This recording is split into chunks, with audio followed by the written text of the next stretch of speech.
Hey, good afternoon or good evening, wherever you are.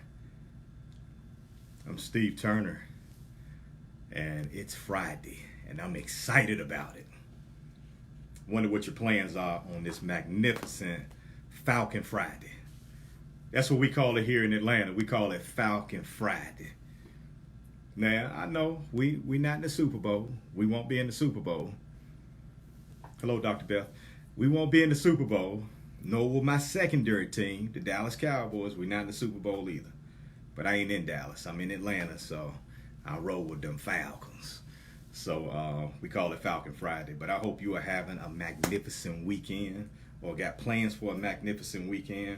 Hey, I told you I was going to come forward and I wanted to tell you about one secret that I ran upon as a result of me being obedient to my senior pastor's instruction, Dr. Jamal Harrison Bryant. He told the whole church, hey, I need y'all to read this book. Every month we have a book of the month that we're responsible for reading, especially our leaders. So we as leaders are charged to be leaders, and leaders, you know, are readers. So in September, we had the responsibility of reading this book called The Miracle Equation. The Miracle Equation. I didn't get a chance to read it in September because I was behind on the other books. But I got a chance to read it while I was home recovering from an ankle surgery, while I was out. And man, I got to tell you, this book here aided in me recovering from my ankle injury a lot sooner. I can't wait to share it with you. Let me take this hat off because I'm about to burn up in my own house trying to show off and be supportive of our hometown Falcons. Now, I entitled this, You Were Born to Be a Miracle Maven. You was born for that. I believe God destined for us all to be born to birth miracles every day. Every day. I believe we're called to be miracle mavens. And I'm telling you, this book here, coupled with other resources such as me gleaning and talking with God every day, also me reading the Bible, me receiving daily encouragement from my family and my friends and my church family, all of that played a part in me healing at an accelerated rate. I mean, it was accelerating so fast. But it was a process. I didn't just wake up and was just there like, okay, I'm going to recover from this ankle injury. No. I told you, and I've been telling you along this journey, that the worst part for me has been my me continuing to look at the tape or rewind the tape over and over and over again, how I allowed myself to get in that situation. And me actually having that mindset was actually hindering my healing. It was hindering my recovery. It was hindering my rehab process. How can I accurately move forward if I'm continuing to look back? You ever seen somebody drive while looking in the rearview mirror the whole time? Look, you're going to run into something. And I ran into a whole lot of trouble. But I'm telling you, I told you yesterday and the day before, I wanted to share with you two powerful nuggets that I caught from this book. And I hope you get it. It's called The Miracle Equation, and the author is Hal Elrod. I hope you get it. Because it's going to do wonders for not only you, but for your family, for your bloodline. I'm telling you, it's going to do wonders. Here was point number one that I caught from it. The author started this book out with this equation here. Here's the equation. The equation is unwavering faith plus extraordinary effort equals miracles. Unwavering faith plus extraordinary effort equals miracles. You saying, Steve, what is unwavering faith? What is having it's faith that won't waver, faith that has as its goal to complete the task at hand. That's it. Let me ask you a question. What do you have on the table right now that you need to complete? Look at what your goals are. Look at what your mission is for January. Look at what your mission is for 2020. Look at what your mission is for this decade. Take those three things. Can you get there without having faith that you're going to complete it? Probably not. If you don't believe you can do it, guess what? You're likely not going to do it. So let me turn it back to the ankle injury and that whole thing. There was a time that I didn't exactly have unwavering faith because I kept looking back. I kept looking back at the fact that I even let it happen. And then when the doctor told me, hey man, you're looking at upwards to a year for complete recovery. What? Upwards to a year? So that got me sidetracked. And I'm like, wow, what? So that made me think all over again, wow, what in the world did I do as a 47-year-old man with a wife and 4 children that I'm active with? I'm a busy dude. And you mean to tell me I'm going to be shackled down with my own injury? Yeah, I guess I am. But guess what got me through? Unwavering faith that guess what? God was going to see me through this. Here's the second thing. I had to have extraordinary effort. What does extraordinary effort look like? Extraordinary effort looks like this. It looks like whatever it takes to get to my miracle, that's what I'm going to do. Doctor say, hey, I need you to take these medications so you don't get no blood clots and no infection. Check, I'm doing it. After that, I want you to wear this cast for this long, and then we're going to graduate you to a boot. Check, I'm going to do that according to doctor's orders. Number 3, I want you to participate in physical therapy for this long, for this many hours. Check. Physical therapist gave me homework. Hey, I want you to use this band. I want you to stretch this muscle out, stretch these tendons out. I want you to do this. Check, I'm going to do that. I did all of that and then some. Why? Because I'm responsible for putting extraordinary effort.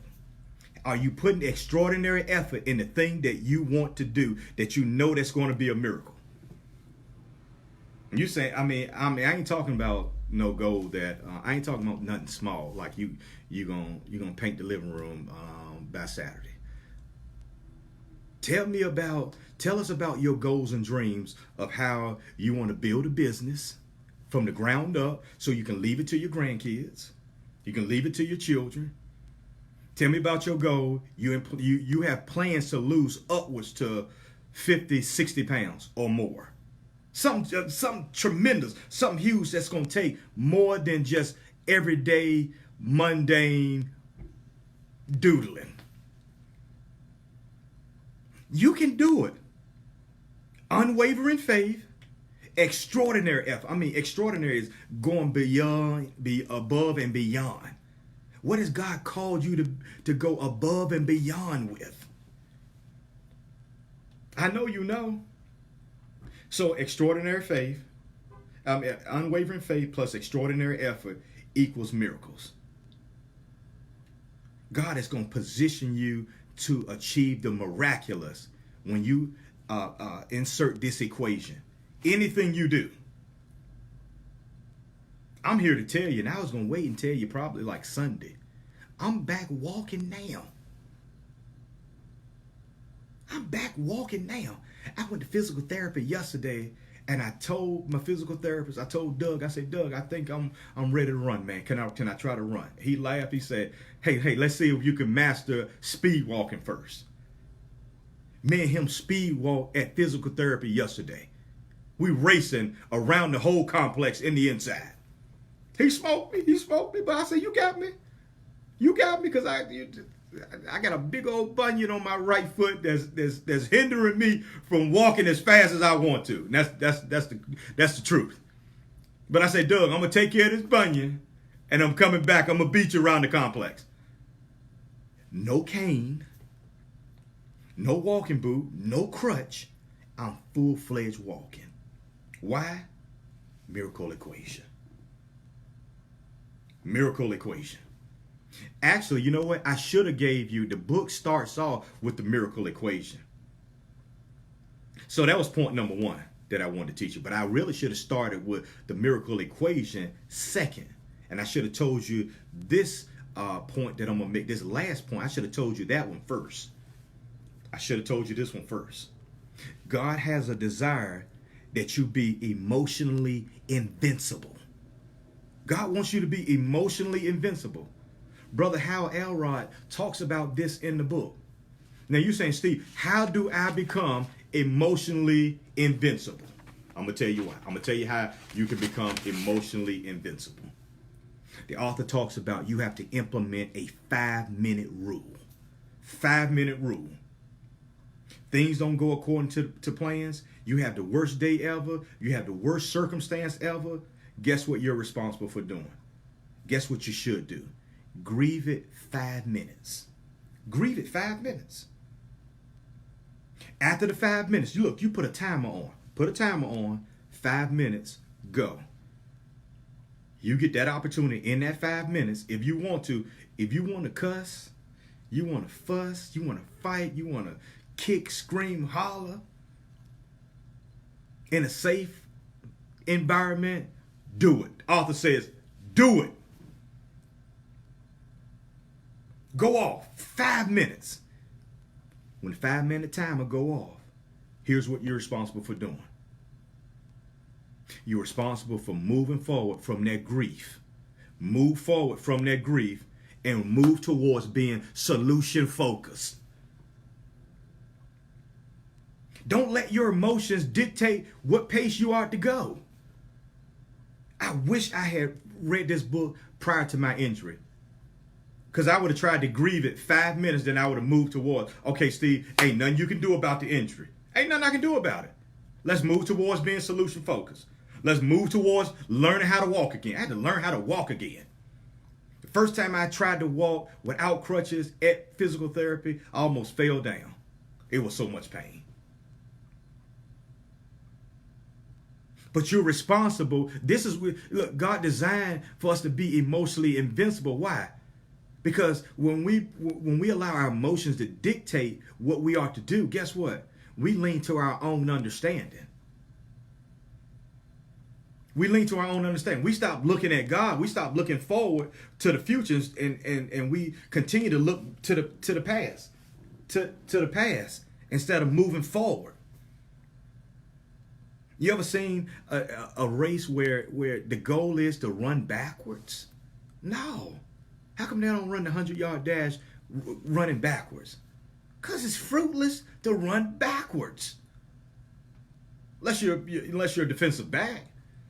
And even then, you're only going backpedaling, but so many yards. And then you're going to turn your hips and move forward. Everything about us was designed to birth miracles. Unwavering faith plus extraordinary effort equals miracles. I gave you some Bible. Let's talk about let's talk about some everyday people who inserted this equation and we seeing them blossom. Look at the life of Michael Jordan. Being cut from his JV football team, basketball team. Being cut and then going on to be the greatest basketball player this generation has ever seen. Extraordinary faith in himself. Put the effort in. Free throws, all of that. Jump shots, all of that. 6 rings. Look at Dr. Martin Luther King Jr. Unwavering faith. That blacks and the underprivileged will have the same rights as everyone else. Extraordinary effort. I'm going to be thrown in jail. I'm going to be hit with billy clubs. Dogs going to bite me. Thrown in jail. But guess what? That's not going to stop me.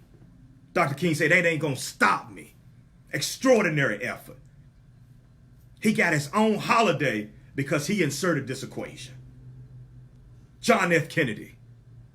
I want somebody on the moon. He saw to it that it happened. Amelia Earhart had a goal to get that airplane across the Atlantic Ocean. Unwavering faith. Extraordinary effort. Henry Ford. I can go all the way down the line. But let me ask you this. Who's calling your name as the next Miracle Maven? Who's going to call your name? Are your kids calling your name? Do your kids know how much of a miracle you are? Do they know that you're emotionally invincible? Do they know how much hell you done been through and you still ticking? You still grinding. You built that business from the ground up. Gonna leave it to their grandchildren. Because you're emotionally invincible. You got unwavering faith that won't quit. That's all I wanted to share with you. I wanted to share with you that you was born to be a miracle maven. You was born to exert unwavering faith. Unwavering faith in who? Unwavering faith in your God. The word of God says in Hebrews 11:6, without faith it's impossible to please him. So you got to have unwavering faith in him. And guess what? When we have unwavering faith in him, that we can do it, he see to it that we become miracle mavens. Here's the only thing. We don't know the process in which he's going to do it. But guess what? By faith, guess what? We believe that we have already received it. I was already walking before I even began walking. Once I caught this principle, I was walking before I was already walking. I had already seen myself doing this. Already seen myself walking. 3 days ago on Tuesday, it was as cold as it's ever been this year here in Atlanta. My wife called me when she got to work. She said, baby, it's super cold out there. You think you can try to drive the car to take the kids to the bus stop? Because they got to walk to the bus stop. It's about 4 blocks, about 3 blocks. From September the 28th, which was the last day I drove, when I drove to that field to referee that football game, I hadn't been behind the wheel in 4 months. I drove for the first time 3 days ago. How did I get there? Unwavering faith, extraordinary effort, miracle today. Miracle! I wish I had caught this principle of being emotionally invincible before September 28th. Who am I talking to that need to let go of the past and move forward to the things that are ahead? Who am I talking to? God is telling you, I'm tired of you looking back. Move forward. You are a king, but are you refusing to take the throne? God anointed you. You are supposed to be a king on this earth. But have you assumed your kingship? I'm going to say this last thing and then I'm gone. This reminds me of Lion King, one of my top 3 favorite movies. Young Simba is still grieving the loss of his father. Grieving for some years until he ran into a baboon by the name of Rafiki. Long story short, Rafiki busts him in the head. He said, ow, why'd you do that? He said, don't worry about it. It's in the past. Young Simba's problem, he was still grieving the loss of his father for 20 years. What if Simba had implemented the 5-minute rule? I done lost my dad, but guess what? I'm about to rule now. I'm about to rule how my daddy taught me. Your daddy gonna teach you how to rule if you can rule your emotions. Put your past behind and move forward and be the miracle maven you was called to be. You was called to be a miracle. I probably wouldn't even been up here on Facebook Live and Instagram Live and all them other lives if I hadn't had this injury. If my senior pastor hadn't recommended us read this book, The Miracle Equation, I probably wouldn't even be up here. Do you know I've been since getting direct messages? Hey Steve, you won't believe, but I was here and I heard God say something through you, and I ain't there no more. That wouldn't have been possible had God not said, hey son, I want you to tell them your story. You was called to be a miracle maven. Let's do it. Let's be miracles. Let's birth miracles every day with our extraordinary effort and unwavering faith. I don't know how old y'all are, but I told you I'm 47. I'm 47, man. I remember my parents and my grandparents watching shows like Starsky and Hutch, MacGyver, all them others, so Katney and Lacey. You remember when they'd be chasing a robber or something, and they holding on to the bumper of the car going full speed. They on top of the hood, car swinging back and forth. They trying to knock them off. They fall off and get in the motorcycle and then start chasing them. Unwavering faith, extraordinary effort that I'm gonna catch the bad guy. Hold on. You have no idea what's before you if you become and decide to be a miracle maven. Put in your peripheral and in your future, I'm emotionally invisible from this day forward. Don't grieve too long. 5-minute rule. Move forward. That's my time. Hey, I hope I have the opportunity to come before you on tomorrow. But hey, have a fantastic Falcon Friday and an extraordinary weekend. Hey, I love you. Hey, this is Steve. Have a wonderful day. Bye.